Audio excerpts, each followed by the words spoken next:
नमस्कार मित्रांनो, संजय गांधी निराधार अनुदान योजना, श्रावणबाळ योजना व इतर सर्व निराधार अनुदान योजनेतील लाभार्थ्यांसाठी महत्त्वाची अपडेट आहे। मित्रांनो, आपल्याला दरवर्षी हयातीचे प्रमाणपत्र सादर करावे लागते। हयातीचे प्रमाणपत्र म्हणजेच ई-KYC होय, की आपण हयात असल्याचे प्रमाणपत्र या ठिकाणी सादर केल्यानंतर आपली पेन्शन वर्षभरासाठी चालू राहते। मग 1 एप्रिल ते 30 जून दरम्यान आपल्याला हे हयातीचे प्रमाणपत्र सादर करावे लागते। आता या वर्षीपासून सर्वांना ऑनलाईन हयातीचे प्रमाणपत्र सादर करण्यास सांगितलेले आहे। तर मित्रांनो, हयातीचे प्रमाणपत्र सादर करताना अनेक अडचणी निर्माण होत आहे। अनेक लाभार्थ्यांचे हयातीचे प्रमाणपत्र तयार होत नाही। तर त्या संदर्भात काय कारणे आहेत त्याविषयी आपण सविस्तरपणे माहिती बघणार आहोत। कारण की मित्रांनो, 30 मे पूर्वी काही तहसील कार्यालयामध्ये हयातीचे प्रमाणपत्र मागितलेले आहे। अन्यथा वयोवृद्ध दिव्यांग बांधवांचे मानधन पेन्शन बंद होण्याची शक्यता सांगितलेली आहे। सर्व वयोवृद्ध आणि दिव्यांग बांधवांनी 30 मे 2026 पूर्वी आपले हयातीचे प्रमाणपत्र ऑनलाईन पद्धतीने सादर करणे आवश्यक आहे।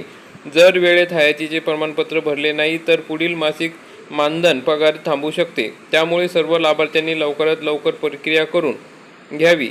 ही माहिती इतर गरजू बांधवांपर्यंत नक्की पोहोचवा, अशा पद्धतीने तहसील कार्यालयामार्फत मेसेजसुद्धा आलेले आहेत। समस्या निर्माण होत आहे त्या ठिकाणी अशा पद्धतीने समस्या येत आहे। काही जणांचे निघालेले आहे, परंतु beneficiary is not register with this scheme, म्हणजे या स्कीमसाठी तुम्ही पात्रच नाही, अशा पद्धतीनं एरर येत आहे। तर मग अनेक बांधवांच्या समस्या आपण सॉल्व केलेल्या आहे। अनेकांनी आपल्याला प्रश्न विचारलेले होते, तर कशामुळे असा एरर येत आहे त्याविषयी आपण सविस्तर माहिती बघणार आहोत। म्हणजे आपले जे दिव्यांग बांधव असतील, विधवा महिला असतील, निराधार बांधव असतील, त्यांची समस्या दूर होऊन हे हयातीचे प्रमाणपत्र लवकरात लवकर निघेल आणि त्यांना तहसील कार्यालयात जमा करून आपले पेन्शन सुरळीत चालू ठेवता येईल। तर मित्रांनो, सर्वप्रथम आपल्याला बेनिफिशरी सत्यापन ॲप आणि आधार फेस RD हे 2 ॲप लागतात। मग हे ॲप घेतल्यानंतर ज्यावेळेस आपण माहिती भरायला जातो त्यावेळेस अनेक बांधवांना हयातीचे प्रमाणपत्र काढत असताना अशा पद्धतीने एरर येत आहे। तर मित्रांनो, या ठिकाणी संजय गांधी निराधार अनुदान योजनेची ही जी ई-KYC आहे किंवा हयात प्रमाणपत्र करताना हा एरर येण्याचे मुख्य कारण, त्यावरील उपाय खालीलप्रमाणे आहे। एरर येण्याची मुख्य कारणे म्हणजे आधार लिंकिंग सीडिंगची समस्या। शासनाच्या नवीन नियमानुसार लाभार्थ्यांचा आधार नंबर हा थेट संजय गांधी निराधार योजनेच्या डेटाबेसशी आणि बँक खात्याशी जोडलेला असणे आवश्यक आहे। जर आधार डेटा मॅप नसेल तर system beneficiary is not register असे सांगते। जर मित्रांनो, आपला जो मोबाईल नंबर आहे तो आधार कार्डला, तसेच बँकेला आणि आपले संजय गांधी निराधार अनुदान योजनेची जी DBT प्रणाली आहे त्या सिस्टीमला रजिस्टर असणे गरजेचे आहे। जर एकच मोबाईल नंबर त्या ठिकाणी रजिस्टर नसेल, लिंकिंग झालेलं नसेल, तर अशा पद्धतीने बेनिफिशरी इज नॉट रजिस्टर हा एरर आपल्याला त्या ठिकाणी येत आहे। म्हणजेच लाभार्थी नोंदणीकृत नाही असा एरर आहे तो।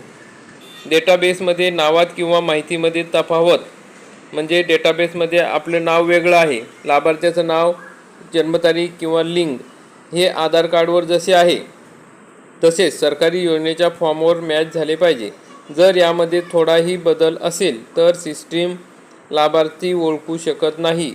नावामध्ये, जन्मतारखेमध्ये किंवा लिंग याच्यामध्ये बदल नको आहे। जर तसा काही बदल झालेला असेल तर लगेच दुरुस्त करून घ्या, म्हणजे तुम्हाला हयातीचे प्रमाणपत्र काढता येईल।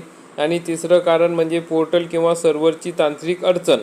कधी काय होतं तर महा सेवा केंद्र किंवा NICच्या पोर्टलवर एकाच वेळी अनेक जण ई-KYCचा प्रयत्न करतात, त्यामुळे सर्व्हरवर लोड येतो।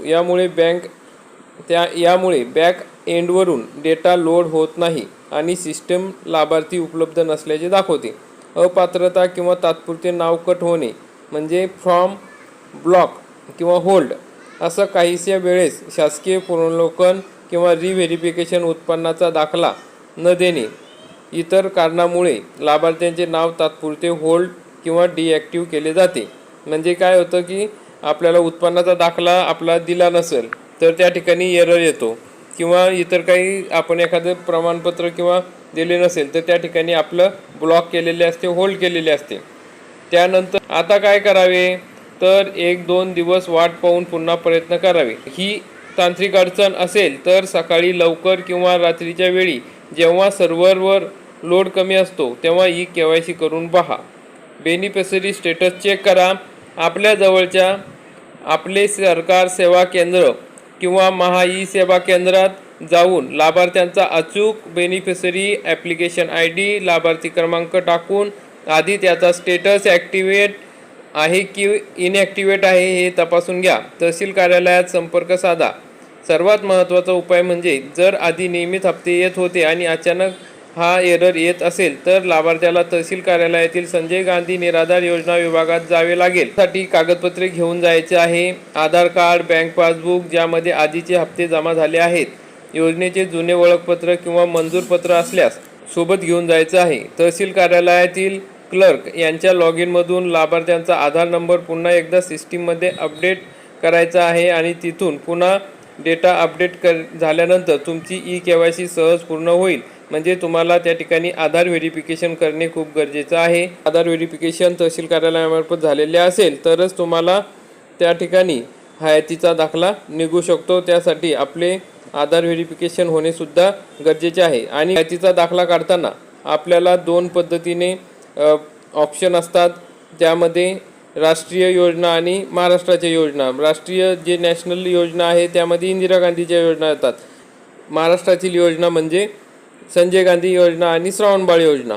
तर आपण संजय गांधी निराधार अनुदान योजनेमध्ये असतानासुद्धा जर आपण नॅशनल योजनेला क्लिक केलं तर आणि आपला त्या ठिकाणी ID टाकला किंवा आधार कार्ड नंबर टाकलं तर त्या ठिकाणी आपल्याला असा एरर येतोय. त्यामुळे आपण योग्य ऑप्शन निवडला आहे का, आपण संजय गांधी निराधार अनुदान योजनेमध्ये असेल तर महाराष्ट्र हाच ऑप्शन त्या ठिकाणी निवडणे गरजेचे आहे. त्यामुळे आपल्याला अशी अडचण येणार नाही, हा एरर येणार नाही आणि आपला हयातीचा दाखला निघेल. तर मित्रांनो, अशा पद्धतीने महत्त्वाची अपडेट होती. लवकरात लवकर हयातीचा दाखला काढा आणि हयातीचा दाखला त्याची प्रिंट काढा आणि सोबत आधार कार्डची एक झेरॉक्स घेऊन तहसील कार्यालयामध्ये जमा करा. जर दिव्यांग बांधव असतील आणि UDID प्रमाणपत्राची झेरॉक्स त्या ठिकाणी तुम्ही संजय गांधी निराधार अनुदान योजना या शाखेमध्ये नेऊन जमा करायचं आहे. हे सर्व कागदपत्र दिल्यानंतर तुम्हाला त्या ठिकाणी पेन्शन चालू राहील. आणखी काही अडचण असेल, तुमचं उत्पन्नाचा दाखला दिला नसेल तो सुद्धा तुम्ही त्यासोबत देऊ शकता. आणि तुमचं पेन्शन आले नसेल तर तहसील कार्यालयामध्ये तुम्ही त्याबाबत त्रुटी विचारा आणि तुमचे स्टेटस त्यांच्या पोर्टलला, त्यांच्या कॉम्प्युटरला चेक करा. म्हणजे त्या ठिकाणी तुम्हाला काय अडचण आहे का ते सांगू शकतील. अशा प्रकारची महत्त्वाची अपडेट होती. तर जास्तीत जास्त निराधार, दिव्यांग, विधवा महिला यांच्यापर्यंत हा व्हिडिओ नक्की शेअर करा. अनेकांना अशा अडचणी येत आहे, त्यांच्या अडचणी दूर झाल्या पाहिजेत अशीच आमची इच्छा आहे. आणि तुम्हाला पेमेंट म्हणजे पेन्शन हे वेळेवर मिळणे गरजेचे आहे. ते आपण पाठपुरावा करत आहे. मित्रांनो, पुढील आठवड्यामध्ये आता संजय गांधी निराधार अनुदान योजना तसेच दिव्यांग योजनेतील राहिलेले लाभार्थी यांचे पेन्शन हे आता सोमवारच्या नंतर खात्यात जमा होऊ शकते. नोटिफिकेशन येणार आहे. त्याच्यानुसार हे पैसे लवकरच आता पुढील आठवड्यात 30 तारखेच्या आत सर्व लाभार्थ्यांच्या खात्यात जमा होणार आहे अशी माहिती मिळालेली आहे. आणि सविस्तरपणे आणखी अपडेट आल्यानंतर आपल्यापर्यंत नक्की पोहोचू. अशा प्रकारची ही महत्त्वाची अपडेट होती. तुम्हाला व्हिडिओ आवडला असेल तर व्हिडिओला लाईक करा, चॅनलला सबस्क्राईब करा आणि काही अडचण असेल तर कमेंटमध्ये नक्की सांगा. धन्यवाद. जय हिंद, जय महाराष्ट्र.